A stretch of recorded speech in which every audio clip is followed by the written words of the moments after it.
Hi YouTube, welcome back to my channel. If it's your first time here, my name is Bianca. Today am going to be showing you guys my tips and tricks for how to find a New York City apartment.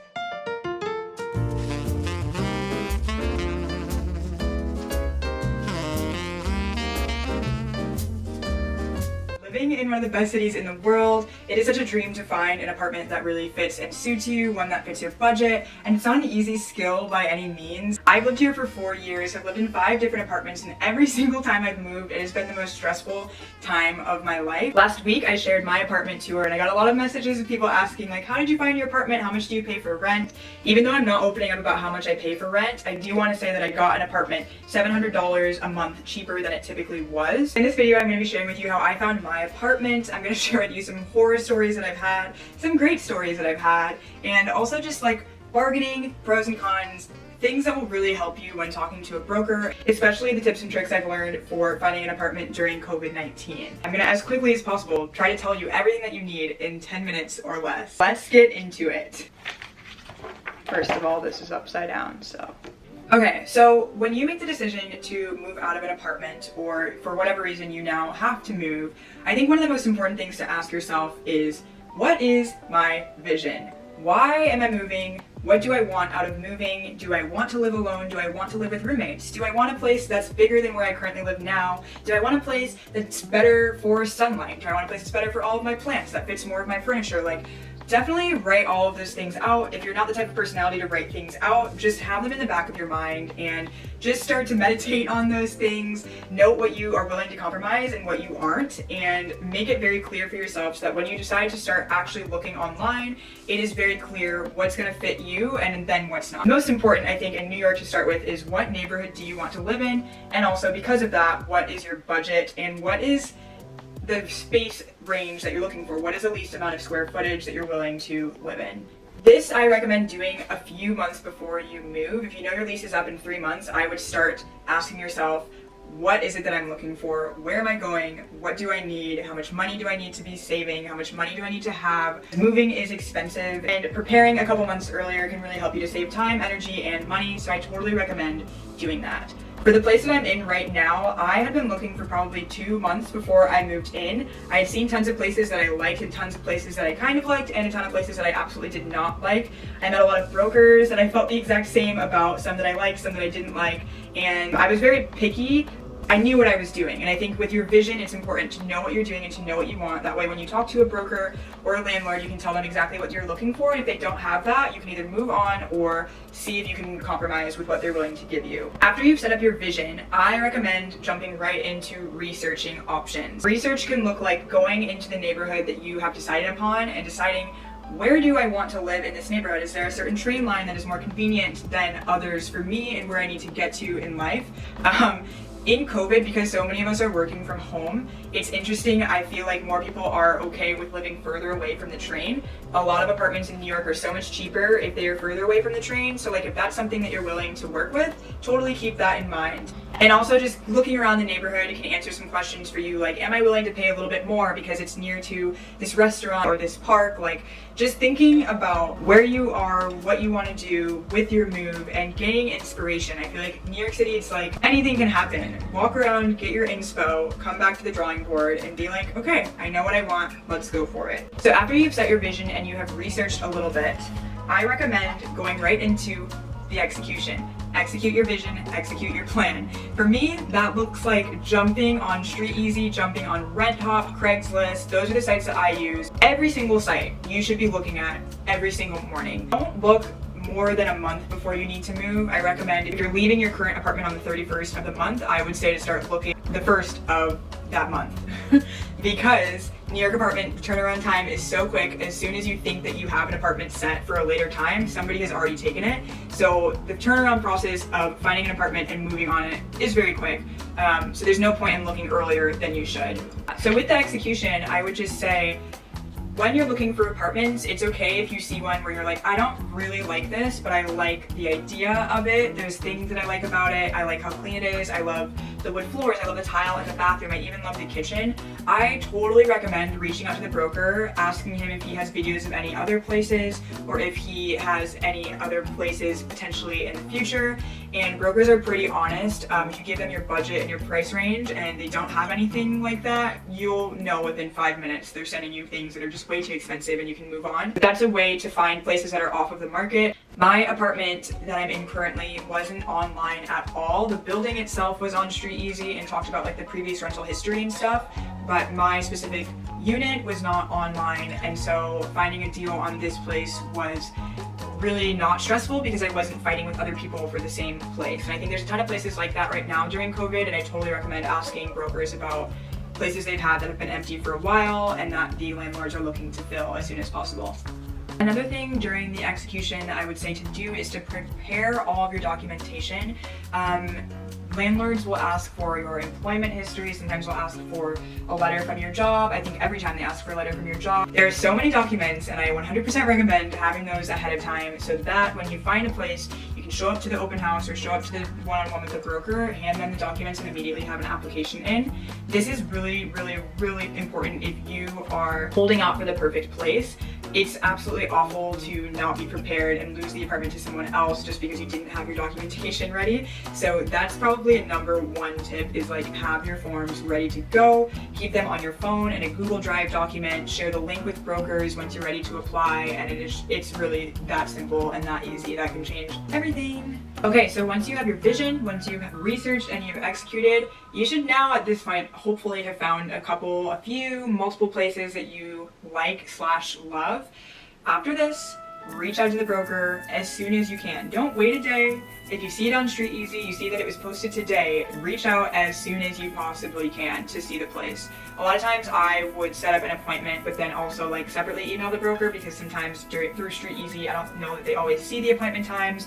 If it's like an open house, I'll definitely reach out to the broker one-on-one, especially if you really like the place because you want to be the first to show up. Apartments here go so quickly that one day they can be up and an hour later somebody else could have applied and gotten approved for it. That blows my mind, and it really is crazy, but it's also kind of fun. It's like a game. It's like if you do win, you're skilled. So this is the most stressful part of the entire process, is once you've found a place that you absolutely love, now the only thing standing between you and this apartment is a broker brokeraging with a landlord, and you have no idea who the landlord is. You have no idea if they'll even like you. All you know is you just gave them all of your information. You have no idea who else is going for this apartment. All you know is that you want it and you hope that they give it to you.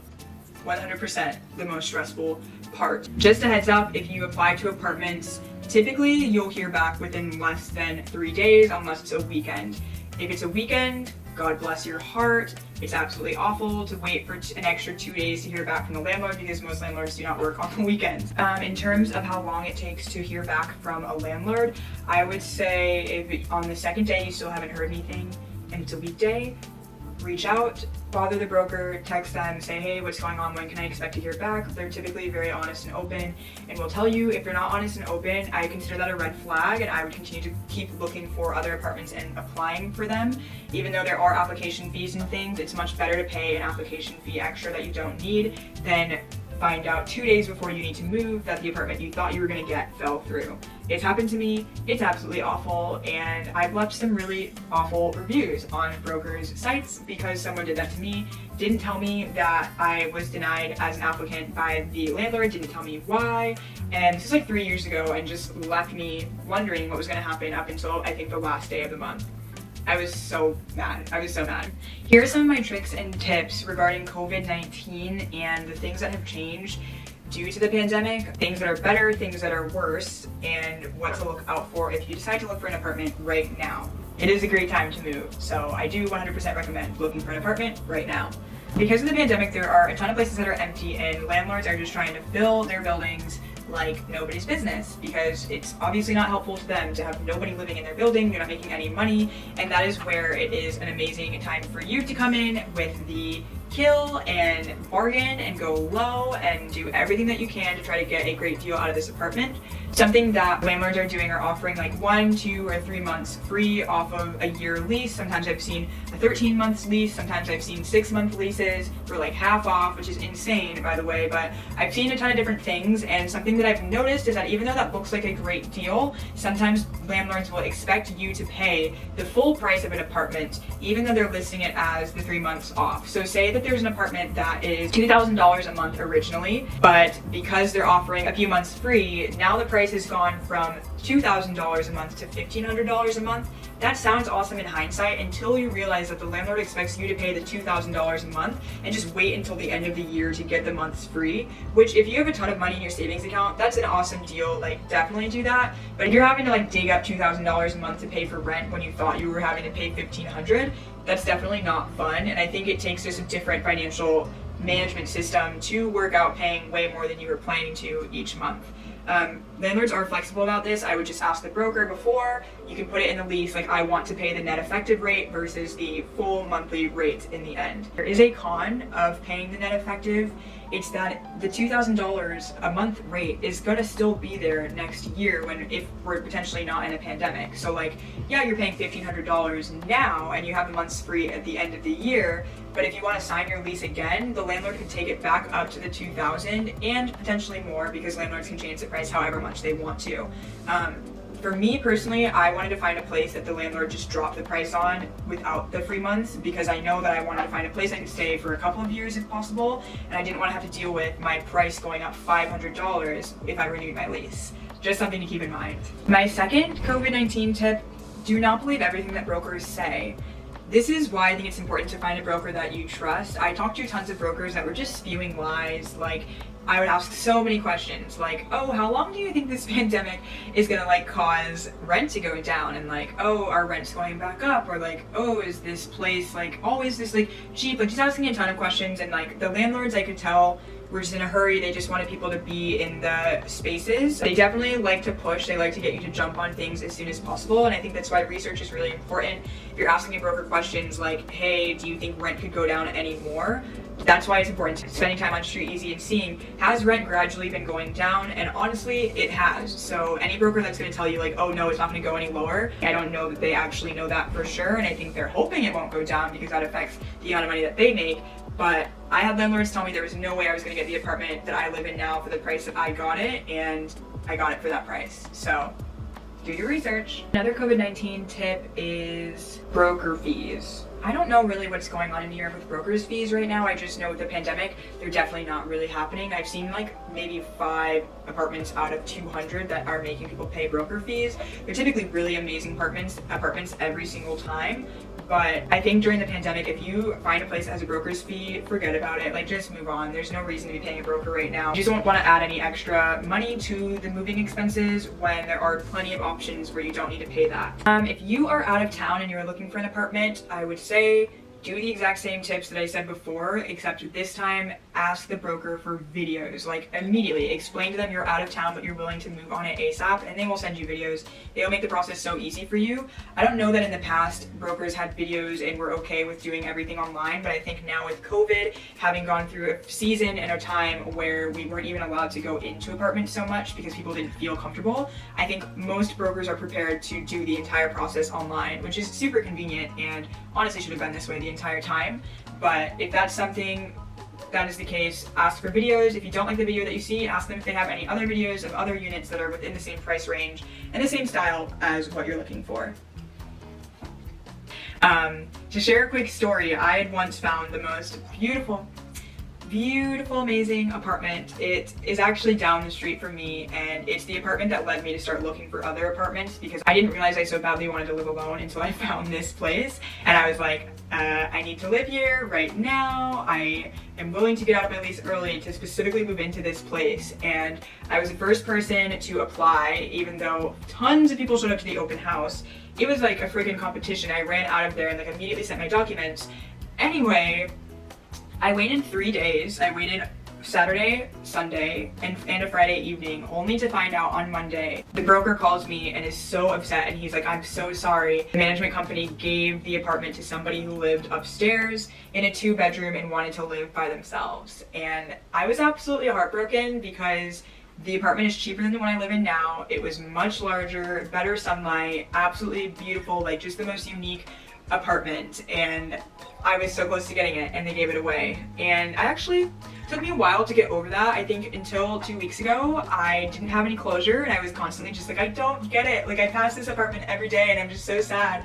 And I go on Street Easy and I'm just looking at the building, and I realize that there's a forum where people can give feedback for the building, and it turns out that multiple people have complained about that building due to rats, rodents, bug issues, and the terrible management. And so thank you God that I did not get that apartment, but it still is sad. It's still sad, but like, I'm grateful I didn't get it. But be grateful for those closed doors. No, I cannot deal with rats. I cannot deal with rodents. I literally would have moved across the country if I found a rat in my apartment. So it's all for the best. But yeah, speaking of forums on Street Easy, you can go to the bottom of a building's page and find out if people have complained about it. The same thing with management brokerage companies. You can Google them and find reviews on the brokers and make sure they're real before making any deals. But yeah, I love the internet. It really does make things much more stress-free than they have been in the past. For my apartment specifically, I found my place through a broker, through a website, through another website, I think. I had been looking for a couple of months and had seen a few studios online that I liked but wasn't absolutely in love with, and I went to go see one, and the broker was so nice. He was so open with me, very honest about the landlord for the building. He said like, oh yeah, this landlord is so crazy. I once had a guy who made $100,000 a year, but because his credit score was below average, he denied the guy from living there. And I was like, whoa, that's absolutely crazy, but I really appreciated the broker's honesty, and so I took his number down. I let him know that the place that we saw wasn't for me, but that I totally am interested in seeing more places with him. If he has any, I would love to see them. I didn't do that with every broker that I saw because I didn't really build good relationships with them. They weren't really people that I wanted to work with. Some brokers really care about you. Some brokers really only care about the landlord and finding a landlord a tenant. And some brokers are just sleazy and only care about themselves. So it's really important when you're looking for a place. If you want to find a really wonderful, perfect for you place, I totally recommend find a broker that works for you. Typically brokers have a lot of places in one specific neighborhood to just talk to people, get to know them, see what they're like, see who they work for, and if they're a good fit, write their name down, keep their number, call them if you're ever like, shoot, this last apartment fell through, I need another one, what do you have? So for my apartment, I met a broker, liked him a lot. I actually didn't like the place. I didn't talk to the broker for probably a month and was about to settle on a separate place where the broker was super sleazy. The landlord was just like all over the place, making me wait a super long time. And I just had a feeling that the deal wasn't going to go through. And I'm really glad that I trusted my gut feeling because I reached out to the broker I had spoken to before and I was like, hey, I just applied for this apartment. I don't know if it's going to go well. Do you have any other places? I love sunlight. I love wood flooring. Studios are okay. I just need like cleanliness, sunlight, and that's all. And he's like, sure, and sends me videos of like 10 places that all honestly were very beautiful. They were within my budget, and he was very open about whether or not the landlord would be flexible with the price. That was really wonderful and immediately gave me a sense of peace. I think looking for an apartment in New York can be the most stressful thing ever, so meeting a broker that you like, one who's like willing to actually help you, that can change everything. All right, so I think that's it. I think those are my tips and tricks. That was a lot easier than I thought. Came rather naturally out of me. But let me know in the comments below if you have any questions. For those who are subscribed to my channel, next week we will get back to the normal content that has nothing to do with apartments, I promise. But if you're new here and you like my stuff, please like and subscribe. I would love to have you, and I will see you next week. Good luck finding an apartment.